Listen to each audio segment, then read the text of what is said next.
Confidently controversial. Confidently controversial. Confidently controversial. Good morning. Hello. Oh, no. Restart it. Pick it up. I was going to say, I was coming in with a bing bong. Like a bing bong, because it's Christmas time. That's a little better. Okay. I want to believe you. I want to believe the Christmas spirit. I have so much coursing through your veins. I have so much Christmas spirit, Kim. You do? So much Christmas spirit. Okay. I need it. Uh-huh. I need it. I want it. It's in my heart. Okay. I keep Christmas with me all through the year. Okay. When Christmas is over, Uh-huh. I keep some Christmas cheer. You do? I do. Oh. I love Christmas. How about you? I'm okay with it. No, I like it. I do like it. Although I feel like immediately on Thanksgiving, I felt that switch over to like, oh my God, I have so much to do for Christmas. Yeah, it's a part-time job. Yeah. Yeah. It's a lot to get together and to figure out, and like all of a sudden you're just like, oh, my decorations are, get these pumpkins out of here. Ugh, pumpkins. Gross. Ew. Why did I even have these out here? Right. Yuck. So yeah, and then I feel like I need to decorate, and my husband made a comment last year that my decorations were too pink for Christmas. And I was like, how dare you? But then at the same time, I thought about it all year. So now this year, I'm just like, okay, I got to be more traditional Christmas. So. Kim, I'm here to tell you. You decorate in the Christmas way that makes you feel the best. Okay. And that gives you the spirit of joy in your heart. Because that's what it should all be about. Okay. And that's what it is for everyone. I'm just so excited. I love decorating my house for Christmas. Yeah. And do you remember when you were a kid? Uh-huh. And the Christmas decorations would come out? Yes. And it's where all the things have to go. Right. It's very you're excited because you haven't seen it since last year. Right. Like the little statue of Santa that you haven't seen in a year, and it's so exciting. Yeah. I love that about it, and my kids are like that now. And I've very purposefully over the years, like every year, I don't get a ton of new Christmas decorations. I'll maybe get one. So over time, we've built up our Christmas decorations to the point where it's great. And I have to say, we do an outstanding Christmas tree in our house. We do it. It's simple. It's not like too glittery. It's just has all the special ornaments. I was going to say, does it have ornaments that have meaning? All the specials. Okay. Yes. My mother always called those the precious ornaments. Yes. So we have a lot of precious ornaments. Okay. Yeah. The blown glass ones, and then ones that some of them the kids made. Right. So it's nice. No, see, we don't do a tree. I know you don't. We used to. I just don't have room for a tree, but we do a mantle. You do a very nice mantle. And we do our sideboard. We do that. And then I was thinking about breaking out. I have the Barbie Christmas tree with all my Barbie ornaments. Have you ever seen that? I have. Yeah. So I was thinking about breaking that out this year because Barbie movie and all that. You got to be on trend. Yeah. But I gotta guess that's pretty pink. Yeah, but she's got some of her business clothes on there, so. It's a mix. It's a mix of all her looks. Excellent. Yeah. So, so what else are you doing this weekend? What else is going on besides, Christmas? It's Christmas all the time. It's work. It's, it's just hanging out. Nothing else, really. Any ailments you want to talk about? I mean, I'm getting back into my exercise routine, so good. I'm all achy all over. Got it. But I'm pushing through that because I know that I want to get in shape. So, Get in shape, girl. I'm getting Remember it. that? No, what is that? Remember Get in Shape, Girl? It was like that 80s fitness box thing. It was like a cassette tape. No. And it came with like armbands, and then it had the ribbon dancer thing. You don't remember Get in Shape, Girl? No. Oh, maybe you weren't a fat kid. Maybe they only gave this to fat kids. You go to the doctor's office and they're just Get in shape, girl. the doctor writes on a prescription for get in shape, girl. You go to the front desk and they're just like, They like hand me a video cassette of a workout. I remember all the Jane Fonda workout, Oh, yeah, the Richard Simmons, Mm-hmm. Sweating to the Oldies. Oh yeah, hot times, summer in the city. Yeah, Talk now about Nick getting dirty and gritty. I remember Yeah. the move. Dun, dun, dun, dun, dun. I remember that. Yeah, my mom had the step. So I remember doing the step aerobics The step a lot. was a big thing, and then remember that we had the Thigh Master. Of course, I believe every house had a Thigh I Master. believe we bought the Thigh Master at a yard sale, but that thing was dangerous. Oh yeah. If you didn't have the thighs for it, it would fly right out across the room. Kill grandma. Yeah, exercise products are real big.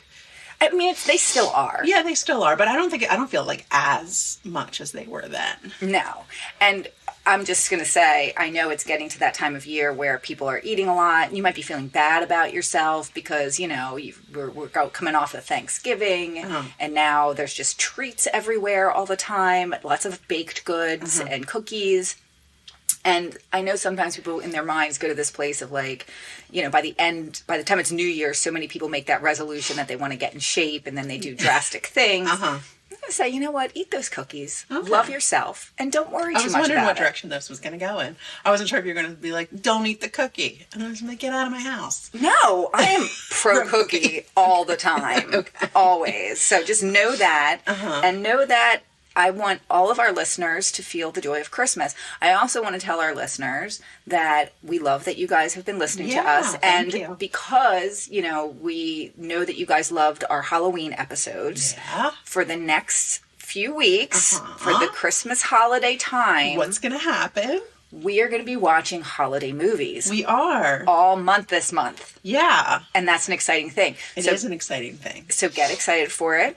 Tell your friends about it. Right. And get ready for some great movies. And for our first one, you, Miss Kim, have picked the movie, and I cannot wait to hear what it is. You're excited? I love a Christmas movie, so I'm so excited to do this. Okay, so you're ready to talk about the movie? I want to talk about it. All right. That's all I want to do is talk about it. I have a freaking podcast where I talk about it. Okay. So what I'm going to tell you first and foremost is this movie is described as an almost Christmas movie.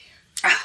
Okay. I know. And I knew I was going to get in trouble for this. Okay. I'm really... Okay. But at the same time, I had to go with the parameters of like, what movies did we watch a lot when we were kids and what movies did we really enjoy as a family?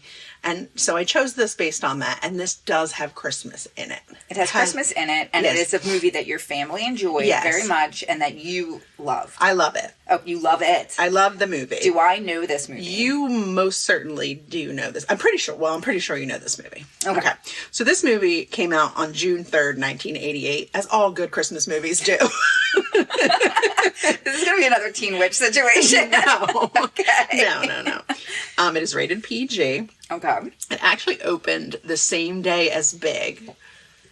Okay. And it opened, the Crocodile Dundee 2 was in its second week of release. So it had a lot of competition at the box office. Okay. It had a $19 million budget, which is high. That's really high for the time. Yeah, and it only made $25.5 million. So they called it a mild success at the box office. I mean, I feel like if you're looking at some of the movies that we've watched for this, that just tank so much, I feel like a profit's a profit, and you should be happy with that. These people should be happy, is all I'm saying. You should be happy with that. Well, they called it an overall disappointment, but it was and then other people called it a modest success. Okay. I'll be the judge of this. So the director of this movie, his name is George Roy Hill. Okay. And he was actually a pretty famous director. He actually directed Butch Cassidy and the Sundance Kid and The Sting, and he won an Academy Award for Best Picture and Best Director for The Sting. Okay. This was his final film that he directed. And he died in 2002. But I guess so. He was like retired for a long time. Just didn't want to do it, or no one would hire him. No, he was. Did this kill his career? No, it didn't kill his career. Okay. But they said he was working at Yale as like a professor or something like that after this. But maybe he wanted to take a little time off, Emily. Okay. I mean, people are allowed to do that. Okay. He left on a modest success. A modest success. Yes. So this is based off a comedic novel adaptation. The novel was by J. Cronley, and he actually had 3 of his novels adapted into movies, so he did pretty well. The other 2 were Let It Ride and Quick Change. Quick Change is the one with Bill Murray with the clown. Yes. Yeah, but I don't know what Let It Ride was about. Okay. There's that riding. They said about this movie, too, they said the director made this movie a little bit classier than the fans of the person who stars in this movie expected. Okay. They expected him to be much more vulgar, and therefore there was a little bit of disappointment in that. So, okay, so this movie stars someone pretty famous. Very famous, Okay. yes, very famous. But he's known for like more like true comedy movies. Okay. The reviews of this film were pretty mixed. A lot of people panned it. They said it was good-natured even when not funny. Okay. And that's a pan. That's what I want people to say about me. Good-natured, but not very funny. Okay. That's not, I'd take it. No, I would cry. If someone called you good-natured but not very funny. So Siskel and Ebert loved this movie, though. And Weird. I don't know what they like. I don't know what they like. We don't know But, if it's some stars, and we don't know what they like. Ebert called this movie a small miracle. Oh. And Siskel said this was the best movie that the actor ever made. Oh, man. What is this going to be? But at the same time, they noted that they received the most complaints ever from their, like, the Siskel and Ebert fans complained the most about the fact that they recommended this movie. Because I guess people went and watched it and they're like, boo, it's a real stinker. Can I ask you a question about this movie? Yeah. So you said that you guys love this movie. Do you watch it by Christmas, or do you not consider it a Christmas movie in your family? I don't know that we've ever discussed its genre as a family. I don't know if we've sat down and categorized it. Well, I'm just saying, like, is it on your list? Because we have Christmas movies that we watch during Christmas. It's not, but at the same time, it's something that, like, well, no, we don't really watch it at Christmas time, but it has Christmas in it, and I feel like we would watch it at Christmas if we thought of it. Well, we're going to watch it at Christmas, Yes, so we're going to do it. Okay. Okay. So, this movie was shot in Vermont. Okay. Okay. Okay. And it was snowy. It was snowy. Okay. It was shot at a real house in Grafton, Vermont, and they used locals as extras. The movie originally was set to star Robin Williams, Okay. but he declined it because he felt like that the lead character was too tame for him to play. Okay. Okay, so he suggested one of his good friends, Chevy Chase, to be the star of this movie. Oh my God. Oh my God. I'm so excited to watch this movie. This movie has been on my list of movies to watch. Uh-huh. It's Funny Farm. It's funny. Yes! So one of the other reviews of this movie is, this is one of the bad reviews. It says, it isn't about a farm, and it isn't very funny either. Which is like a sick burn. It's a sick burn. Oh, man. I haven't seen this movie in so long. But it has Christmas. It does have Christmas in it. It's an almost Christmas movie. Almost. Yes. Sure. So that's the movie. In the beginning of the movie, there's a building the man and wife, Chevy Chase and his wife, her name is Madeline Smith. Okay. They move out of New York City and they move to this farm in Vermont because he's going to write a book. Yes. Right. Remember this now. And the building that they move out of, which we'll see in the beginning, the average cost to live there is $6.5 million. A year? Or Yes. just for all time? I guess that's it, to buy an apartment Oh, for okay. $6.5 million. And it actually has housed famous residents such as Conan O'Brien, Rosie O'Donnell, Cyndi Lauper, and Al Pacino. Al Pacino? I know. Excellent. Chevy Chase, he was in another movie in 1988, which was Caddyshack 2. Okay. And that was actually like a real true bomb at the box A real office. bomb. Yeah. Okay. So I wanted to tell you a little bit about Chevy Chase. Okay. Chevy Chase is someone who comes up a lot in my house. Okay. Because my children love the show Community. Yes. We watch Community Yeah. at least one episode. We watch at least 5 episodes in my house a week, I will say. It's just on a lot. And he plays a character called Pierce. And my kids very much know who Chevy Chase is. Sure. And he comes up a lot. Yes. So Chevy Chase, real name, Cornelius Crane Chase. That's interesting because I think in the show Community, his dad's named Cornelius. Oh, okay. Oh, interesting. Okay. He was born in 1943, October 8th, 1943 in New York City. And he was obviously an original cast member of Saturday Night Live, 1975 to 1976 season. And he was part of what they called the Not Ready for Primetime players. Yes. And that included John Belushi, Gilda Radner, Bill Murray, and Brian Doyle Murray. Okay. And he became very popular on that show for playing Gerald Ford. Yes. And he was also the original host of Weekend Update on the show. Right. Jane, you ignorant slut. Yes. He was only on for one season though, right? Yes. And he was very like handsome. Very handsome, yes. I suppose. He claims that his version of Weekend Update is what started shows like The Daily Show and The Colbert Report. He did have his own talk show for a little while, and he was in talks to be the successor to Johnny Carson. Okay. For a while, like, they thought he would be that, like, he would be really good in that role, but he was not interested in doing anything like that. He was in a lot of movies. His most successful movies were Foul Play, Caddyshack, National Lampoon's Christmas Vacation, Good one. Fletch, Spies Like Us, and Three Amigos. Three Amigos is just one of the all-time great movies. Yes. So he hosted Saturday Night Live 8 times until 1997. And then there's some controversy about whether or not he got banned from the show. Because I guess during one of his appearances, he hit Sherry O'Terry on the back of the head. And he was also harassing female writers on the show. Jesus. Yes. But Lorne Michaels says that he was not banned. And he has been back in sketches for Five Timers Club and stuff like that. Like, he's appeared on the show. Yeah. But he hasn't hosted since then. And then another interesting thing, and this may be part of his attitude problems, is he was almost electrocuted to death on set in a 1980 movie called Modern Problems. Huh. And apparently he was in a deep depression after that, and had a lot of issues. Obviously, going back to work as you would. Yeah. Well, it can also if they say even concussions, it can damage your brain or something like that. Sure. National Lampoon's Christmas Vacation is his most successful movie.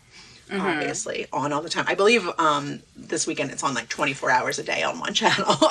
I can't wait to. It's funny with that movie. I just was talking to my husband about it and said, I've asked if he had ever seen it, and he hasn't. What? National Lampoon's? National Lampoon's Christmas How? Vacation. My husband just does. I don't know how my husband has gone through life. Flabbergasted, and I need to shut the podcast off and call him. I don't think he's seen that movie. How? I don't know, or maybe he has, but I don't know that the kids have. I don't know. I don't know, but I feel like we should watch it. Family? I don't know what I'm doing. I didn't want to watch that movie because I felt like it was too obvious. No, I mean it's fine. You can go with an obvious choice, But I'm excited to watch this movie, so I have no complaints about it.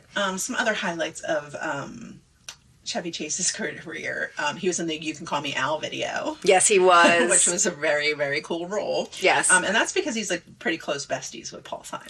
Well, I feel like Paul Simon, Lorne Michael, Chevy Chase, there's this crew of people. New York City. New York City people that just kind of hang out together. And he also played the saxophone in the concert in Central Park that was done in 1991. Paul Simon's concert in Central Park that he did in 1991. Okay.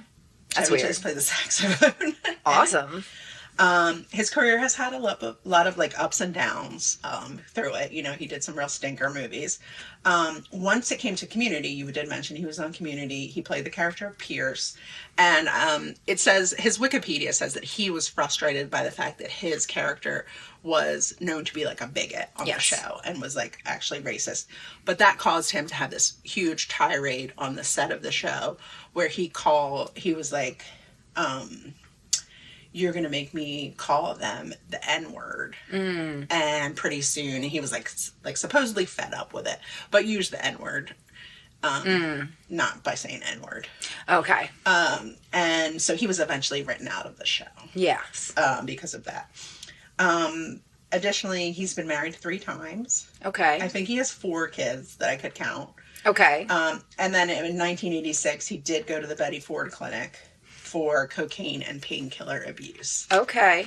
Yes. So that's all I know about Chevy Chase. It's interesting. I've heard him recently on a couple of podcasts. I think I want to say he did Mark Maron pretty recently. And he was on there and his wife was with him. Yeah. And she kind of made mention to the fact that he has a little bit of deterioration, mental deterioration happening. Yeah, I recently saw a video of him on Instagram or something, and he was being pushed in a wheelchair. And he was at a store buying face paint, a different color Halloween face paint. Okay. And he was like very excited about it. It was weird. No, I know the one that I heard him on that was kind of like crazy. He was on the Fly on the Wall podcast with Dana Carvey, and yeah. Did you see Dana Carvey's son just died? I know. He's like 30 years old. I know. And I know he's like, Dana Carvey is very, like he left Hollywood to very much focus on his kids and everything. So he didn't live in Hollywood just so he could move away and be.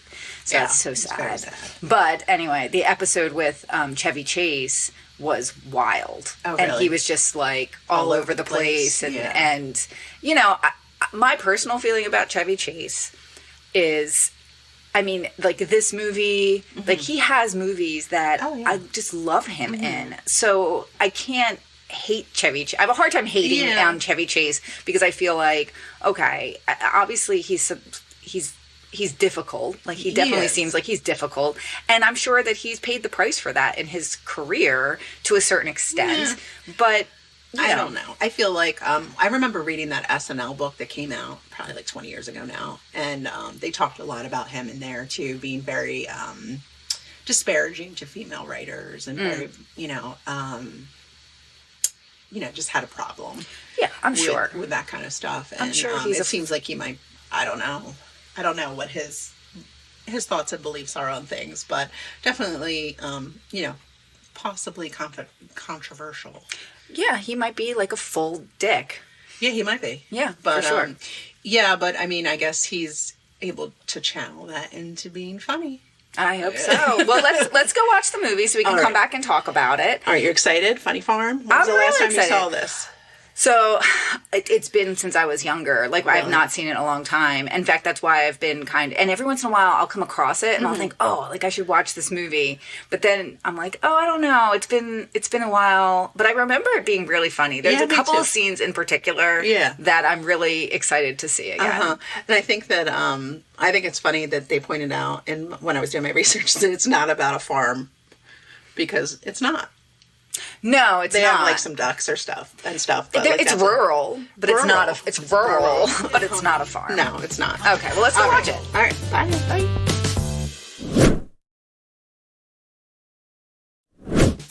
Confidently controversial. And we're back. Hello. Okay, I'm gonna start it off a little controversial. Oh dear. That was not a Christmas movie. I know. I'm sorry. And mistakes were made. But assumptions were had. Yeah, I mean, I haven't seen it in a long time. I thought Christmas was way more in it than it was. Just because it's in Vermont, Kim, doesn't make it Christmas. The Christmas part. Yeah, the end. Yeah, the end. I mean, this is like people argue about if Die Hard is a Christmas movie. I don't know. I've never seen Die Hard. I haven't either. But this, I'm going to say a firm no on Christmas. I would fight you harder on it, except I just watched it. And I know what happened. We're all thinking it. But we'll still talk about it. Yeah, sure. We're not just talk about it. Or we can just start all over again and pick a different movie. Forget it. No, let's talk about this movie. Okay. Yeah, it still holds up in terms of it's very funny and it has some really the memorable parts are still funny. Yeah, the part where he pulls the snake out of the lake is pretty great. The sheep balls. Yeah, oh yeah, I had kind of forgotten about that part. But how can you forget about? What do they call them? Like sheep fries. They call it something fries. Lamb fries. Lamb fries. Yes. And I remember, I do remember like vividly the first time watching that movie and realizing what they were. And yes. everyone in my family was like, oh What do you think they were in real life? I was trying to figure they were out. like little roasted red potatoes. There's something. There was something, but they were like They had sauce on them. and like kind of concave on the outside. Yeah. And brown. Yeah. It was weird. I was wondering if it was like a round But he was hot eating dog. them way too fast. I don't care what they were. Yeah. Like he was like scarfing them. He loved those balls. He did. Yeah, I will also say it's funny. It's also a very weird movie. It is, and it's a little tense. Yeah, it's uncomfortable. And it's funny because at a certain point in this movie, I kind of didn't remember a lot of it. And I think that's because I probably stopped watching it once it gets to the middle of the second act and things start getting really uncomfortable and it starts to go downhill. It has those really funny parts in the beginning as they're kind of finding all this stuff out. And then it gets really tense as their marriage starts to fall apart. Like fully fall apart because of like grand deceptions. Yeah, well, I mean, even so let's start from the beginning here. Sure. So, first of all, you have this couple who has decided that, he's a sports writer for a big newspaper, you're led to believe, in the big city. Yeah, and they're very wealthy because they live in this building. That looks nice from the outside. Yeah. I mean, and they have this, like, little sporty car. Which is a ridiculous car. Right. Has no roof. Sure. Doors open backwards. Sure. Chevy Chase is too big for it. No, it's stupid. It's a stupid car. It has no reason. It has no reason to be. It defeats its own purpose. Right. We're just supposed to believe they're like cool characters because they have it. Yes, exactly. Okay. He's got, he's gotten a check for $10,000 and we're led to believe enough to go and move to the countryside. And buy a house in Vermont. With ducks. Yes. So they get out there, and right from the beginning, you can kind of tell that there's something weird with their relationship. Yeah. Like the thing with that, which again, talk about symbolism. Oh, well, yeah. She betrays him with an apple in the first scene where they're really hungry because they're waiting for movers to come and one of them can't take that little car and drive to town. They can't split up for some reason to go get food. No. And he's very dismissive of her in a weird way, but she also accepts the fact that she's, the wife. Yeah, I'm not really clear on what their relationship is because she just moves to the city or to the country. Sure. Leaves whatever. If she had a job. They say she was a teacher. But we don't see her teaching anything ever. But I would assume she was teaching in the city. Yeah. And now she doesn't have a job. I guess so. I don't know. But she was like happy homemaker. Yes. Yes. And okay. So they get out there and you see from the beginning things are starting to kind of fall apart. Chevy Chase he's an asshole. Yeah. Like there's just no way around it. He's a big city asshole. The movers come and he's being an asshole. But at the same time, there's also weird shit with that town where they get a phone installed, but they can't use the phone because it has to be a payphone in their house, which is so ridiculous. It's funny. Yeah. Everybody in the town is just like a little weird. Right. They have a dead body in their backyard. Right. And then the townspeople assume that they'll pay for the funeral. They give so there's a body in the backyard and the people in the town, the sheriff who comes to dig up the body, they realize that it's the old homeowner and the wife got the last word by burying him. And they're all like cracking up about it. They're like, well, we knew she would get the last word. Right. Oh. And they're like, the last word's a big thing around here, which is pretty weird thing to say. Mm-hmm. And so then they're like, okay, well, we'll take care of it. And they take the body away. And then a couple scenes later, the sheriff comes and finds the wife and he hands her a bill for $4,000 to pay for, which is almost half of the advance on his book that he got. Right. It's a lot of money for then. And I think you figured out how much exactly it's like it is. $10,400 in today's money. Yeah. Funeral. And it was like they read over the list of things it paid for, which was like an Italian line coffin and Italian leather or something. No, it was an Italian marble headstone. Right. So, which is just ridiculous. Mm-hmm. And then they're really mad that they don't pay back for this thing. But it's just silly. Right. But yeah, everything's just a little off. There's a weird scene where Chevy Chase is in a fishing contest and the guy's neck gets hooked, which is also very memorable. Yeah, I remember that part very well. And I remember also they have the mailman who's like crazy mailman who has like a wicked laugh. Yes. Well, yeah. Do you remember that part? Like I don't know, for some reason in my family, like, that was, like, so funny. And the fact that the mailman then, like, later on shows up and is all nice, like, it was, like, classic humor. Well, it's funny, because it's very early on, you recognize that their relationship is there's a lot of lying in their relationship. Yeah. But then I also think there's a lot of lying to each other, but also lying to themselves. Like, I think that Chevy Chase, for sure, lies to himself that everything is perfect, and he's not willing to let go of the fact that everything is going well until it gets to a point where his wife reads his book. So this is like the halfway point when things start going downhill. Right. It's like she reads his novel, which is where the first few chapters of it, The Big Heist, and she hates it. Now, so much that she cries. Right. I mean, what would you do? Yeah, I know. That's a pretty funny part where, like, so they go to this, like, little bungalow for their anniversary, and she thinks they're going to have sexy time. She thinks they're going to horse around. And then she, like, he gives her a present, and the present is this manuscript. And you can tell immediately, like, she doesn't want to read the book. In front of him. Which is a little weird. I guess so, but also, like, I think she thought she was going to have this, like, romantic evening with her husband in a hotel room away. And he's like, you have to read my book, and I'm going to be weird about it and watch you do it. Yeah. But then she reads it, and she's just like, oh, this is terrible. I would lie. Oh, I would lie, too. I don't know why now she decides to not lie. I know. Yeah, it makes no sense. Well, yeah, and she completely lies, or she completely tells him that it's terrible. Yeah. Which I think is kind of mean on her part. Yeah, like, you don't have to do that. She could have given some constructive criticism that would have been a little easier to swallow, and he could have gone back and let the editor tell him it's real bad. Right. It's not for her to say that, and it's a little bit crushing. And even though he is an asshole. Yeah. She married him. Yeah. But obviously there's problems in their relationship. And I think that's part of showing that there's these problems in their relationship. Right. And at the same time, or shortly, I forget when, I think shortly thereafter, she sells a book because she's been writing children's books kind of on the side. She started writing and she submitted it and she didn't tell him about it. I mean, she doesn't have anything else to do.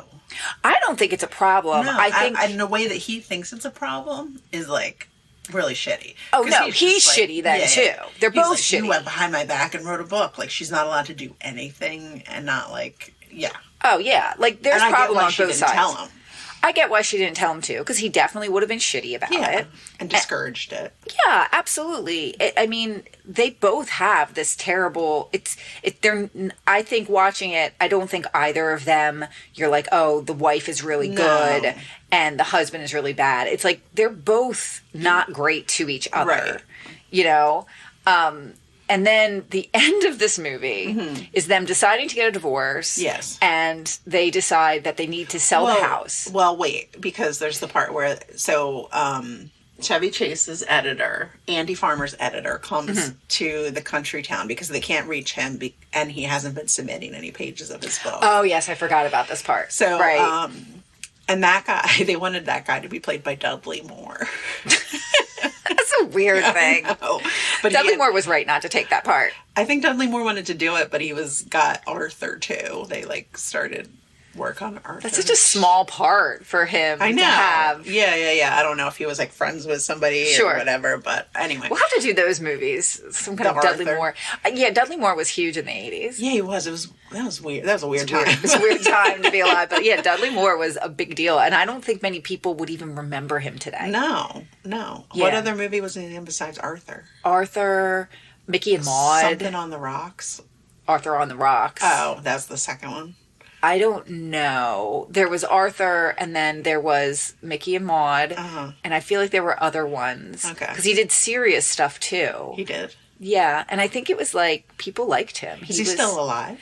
No, he got really... This is funny that we're doing Why do you know this? Because he was Dudley Moore, and he was a big, famous guy at the time. And because my grandfather and grandmother would buy all of the tabloid magazines when I was younger. Okay. They would have... all of them. Like the Star, Inquirer. Yeah, remember they were newspaper. Yeah, I remember. So they would buy all of those, which is now misinformation on Facebook. Right, sure. Yes. But it used to be in newspaper form of misinformation. Right. So it looked more official. It looked official. Inquiring minds want to know. And about aliens and Elvis still being alive and stuff. 100%. What Like a time. my grandparents would buy all of this. They bought them or they subscribed? Was it a subscription? I have no idea how they got to their house, but I do know they would always have, like, my granddad had his recliner chair, and next to the recliner chair was like a little thing with magazines in it with like the papers, and they were always right there. And every time we would go over them, I assume they did. Every time we would go over there, that's just what you did. You would, us grandkids would always grab them and read them, like Bat Boy. Yeah, it was weird shit. That Bat Boy picture, like, I see it clear as day in my brain right yes. now with his mouth wide open. He was like, I know, he was the Bat Boy. Yeah, they would buy, like, the real sketch, like, aliens ones. Yeah. But Dudley Moore was in the tabloids quite a bit because towards the end of his life, he ended up having some sort of, I don't know if it was like a stroke, it was a brain issue that eventually got him. But part of that issue that he had, he was very... because the character that he played, that Arthur character, was like always drunk. Right. And he acted that way. But my understanding, and when we do our Dudley Moore episode, I'll look more into this, but I believe people thought that he was a drunk because he was all slurry and everything else. He died of a brain problem that towards the end of his life, he was doing that. And I got all my information from the Inquirer. From the Inquirer. No, I think that the Inquirer was always like, Dudley Moore's drunk again. Yeah. But anyway. Headline news. So, yeah, we'll put that to the side. But that was our Dudley Moore bit. So, end scene. All right. But he wasn't in this movie. He wasn't in this movie. But, yeah, so going back to his publisher comes, who is British, and Chevy Chase, he's asking Andy Farmer for his... manuscript. And he doesn't have it. Right. So he takes one of his wives, which is wife's... He takes one of his wives and he gives it to the man, and it becomes a really different movie. He takes the manuscript that was his wife's, he gives it to the publisher, and the publisher, the way the wife finds out is that the publisher calls and is like, oh my God, this manuscript's great. It's not what we thought we would be getting because it's a children's book. About squirrels. And she's like, wait a second, that's my manuscript. And then their marriage falls apart. Quickly. Yeah. Yeah, and she basically finds out about it and is just like, I want a divorce, like, immediately. Well, wouldn't you? They don't talk about it or anything like that. There's no chance of... They have a terrible marriage. Oh, I see that. And I don't even... we'll get to that in a second. So they decide that they're going to get divorced. And they need to sell their house. Yeah, quickly for some reason. I don't know. I didn't understand that whole part in the thing. I don't understand why this... part of the movie why Christmas had to happen in this movie. Right. Christmas did not need to be a part, but this is the only Christmas part of the movie. So I'm not mad at you. It's early in the month. It's just a hint of Christmas because it's early in the month. People are going to be very confused by this choice, and people are going to have a lot to say. They're going to have a lot to say about it. I don't think they are. I think they're going to be like, okay, Christmas happens in this movie just like all the other Christmas movies. No, Kim. Okay, whatever. No. Fine. So they have to sell, but what they want, and they tell the townspeople that they will pay them. They will give the town, if the townspeople help them to sell their house by acting out and dressing like people from Norman Rockwell paintings. Norman Rockwell. I can't talk. Then they will... From the Saturday Evening Post. Yes. That they will not only... give the town $15,000. They will give each individual person who goes out of their way to be like townsy and Christmassy, like a Norman Rockwell painting. They'll give them each $50. Yeah. So, and that was funny to me too, because she got $5,000 for her book and he got $10,000 for his book, and they're giving the town just arbitrarily $15,000. They're just getting rid of that dirty book money. I guess so.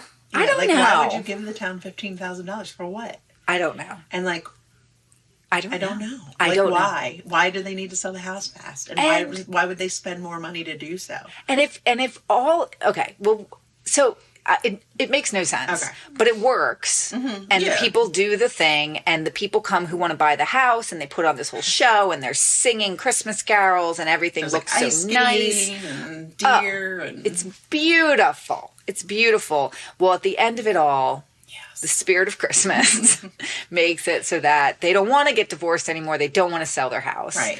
They decide to Fall stay. in love They with fall one in another love again. all over again. Yes. Then they decide to stay, Mm-hmm. and then cut to the spring, and it's baseball season, and the wife is big and pregnant. Yeah. Okay. First of all, Uh-huh. if all it took to make the place pleasant was to give each of the people $50, Right. Uh-huh.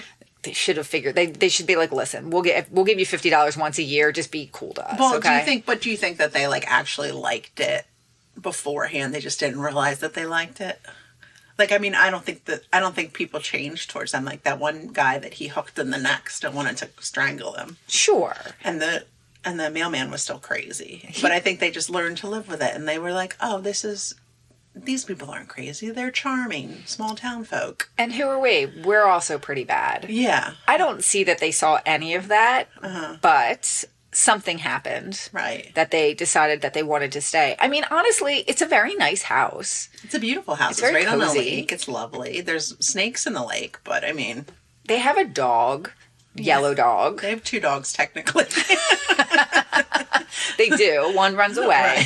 Right. Well, then, like, it doesn't make sense because it's like the spring and she's like all of a sudden big and pregnant because she must have gotten pregnant right then on Christmas. So, yeah.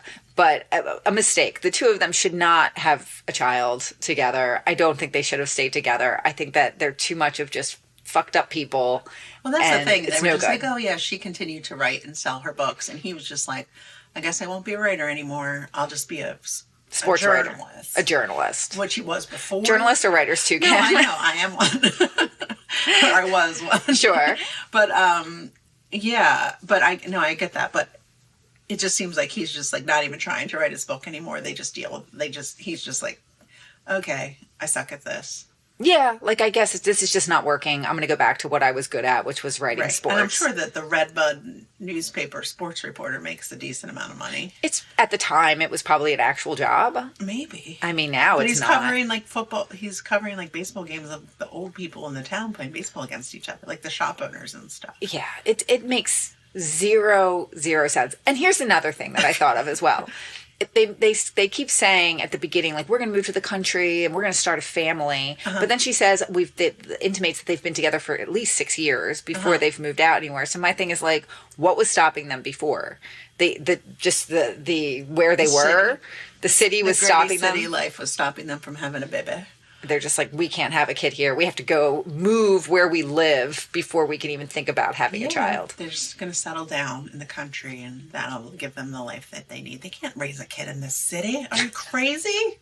They just got to go out into the rural life because it's just so great in rural life. Yeah. That's 2 people living in a rural life.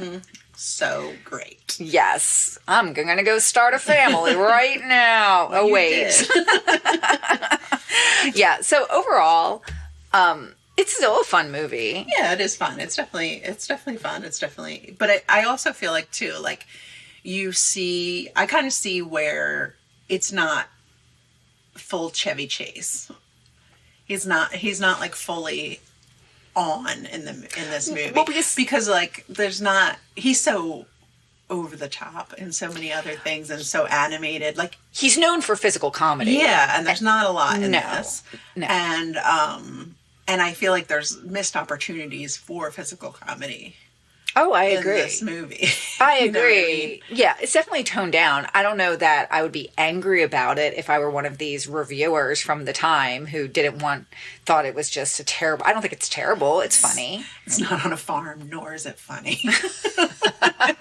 It's funny. It has its on a moments. farm. I mean- It's uncomfortable. Yeah. For sure, but it's really more about the relationship that's uncomfortable. Yeah, and I also think it's interesting that it's a PG movie because there's nothing to stop it from being a PG-13. That's not a movie for kids. No, I shouldn't have watched it as a watched kid. it as kids. But to see like a marriage falling apart because of deception, like that's not a theme that should have necessarily been like fun for the whole family. Well, now we get into what this podcast is all about, which is why did we watch this movie? Because they could have ramped it up a little bit and made it PG-13 or something like that and made it a little more dark, a little more like Yeah, or they could make it funny. They could lean into the comedy side and make it maybe throw a quirky kid in there, right? And then it's for kids, right. But it wasn't. There's none of that. But no. I mean, I remember watching it, and it was a big movie. Yeah, we watched it a lot. Yeah, so did we. So did we. Okay.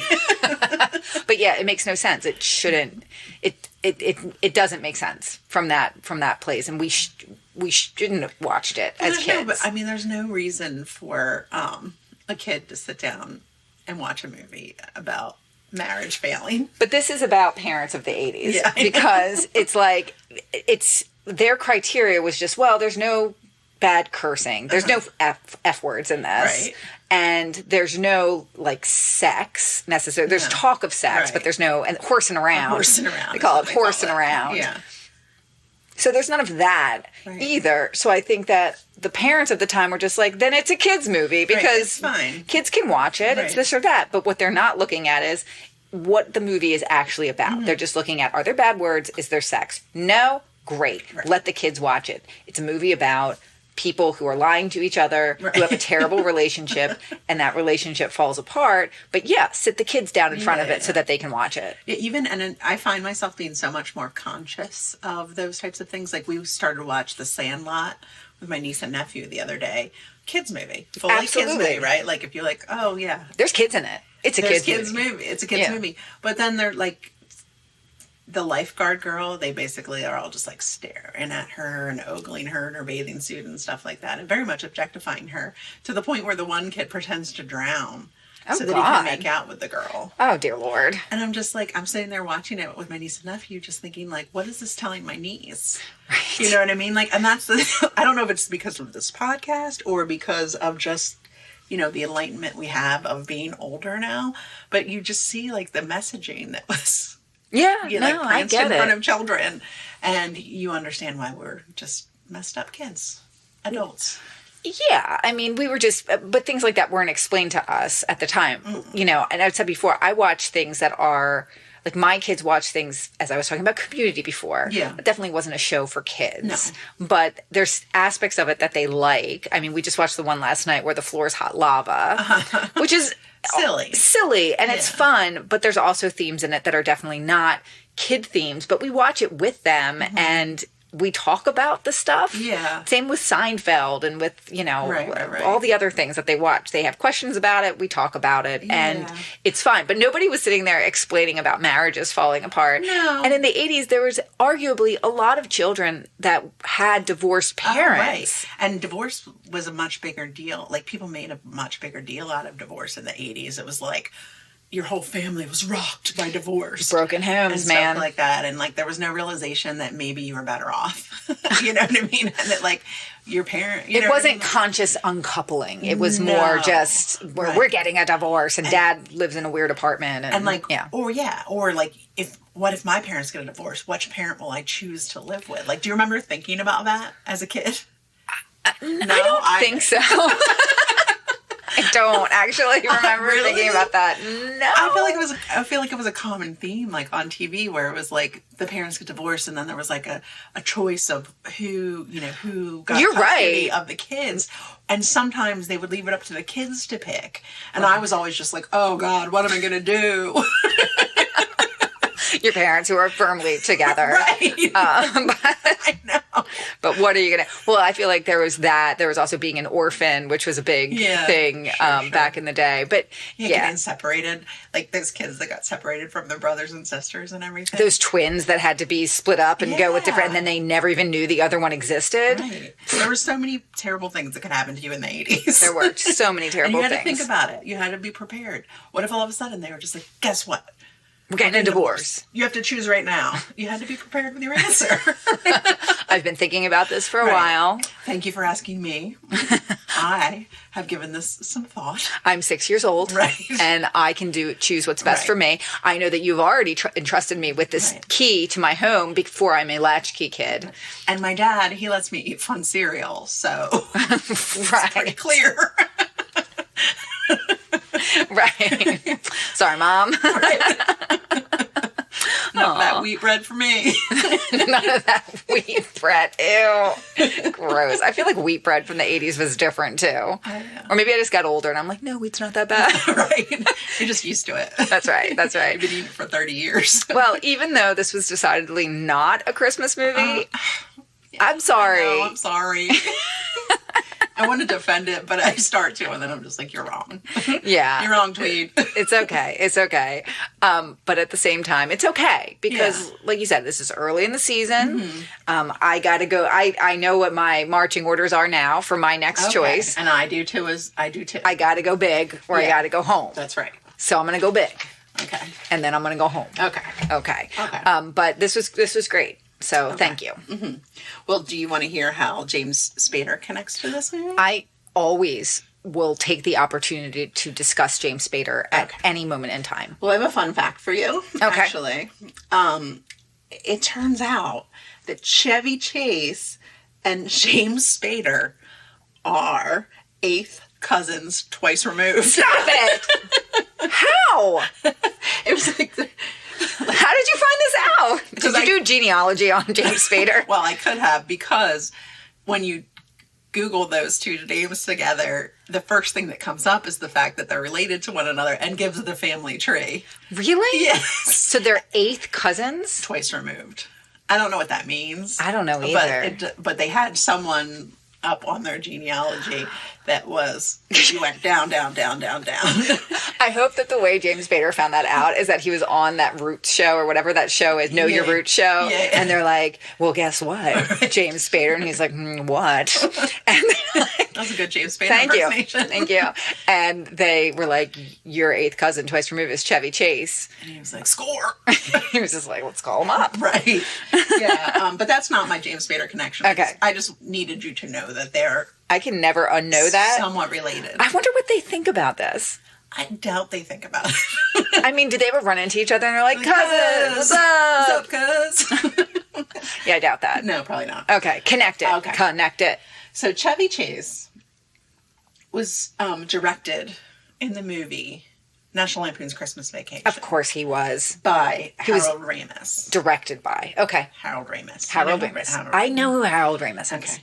And Harold Ramis was in the movie Baby Boom with James Spader. Oh, yay! Baby Boom, that's on my list. Mine too. Yeah. That's another weird movie. Probably not for kids. No. Like the mom goes but there's a kid with it. There's a baby. Yeah. Hence the boom. Hence the boom. Right. Yeah. And James Spader is like the guy in The Office who's like the kiss ass in The Office. He seems to play that role a lot. Well, I hope he isn't that in real life, though. I'm sure he's a swell guy. I would hope so. We'll find out more about him right now. All right. Well, we want to tell you to follow us on TikTok. Yes. At Confidently Contro. Uh-huh. And Instagram. Yes. At Confidently Controversial. That's it. And what's our website, Emily? ConfidentlyControversial.com. And we were having some minor technical difficulties, but hopefully we've got those resolved. We'll see. One can only hope. We're also on... You can find us on iTunes and Spotify. And YouTube. We're on YouTube. Yeah, every episode is there. You really don't... you go to our website because it looks cool, but you can find us pretty easily. Just type it in. Confidently Controversial. If you want to find us, we'll be there. That's right. Right. Just like the Christmas in your heart. It's always there. All right. And what do you have to say to the people, Emily? I have to say, you know what? If your job is to choose a Christmas movie and you don't pick one, you don't do it. I want you to still be confident about your decision, though it was a poor choice. I can't even look at you.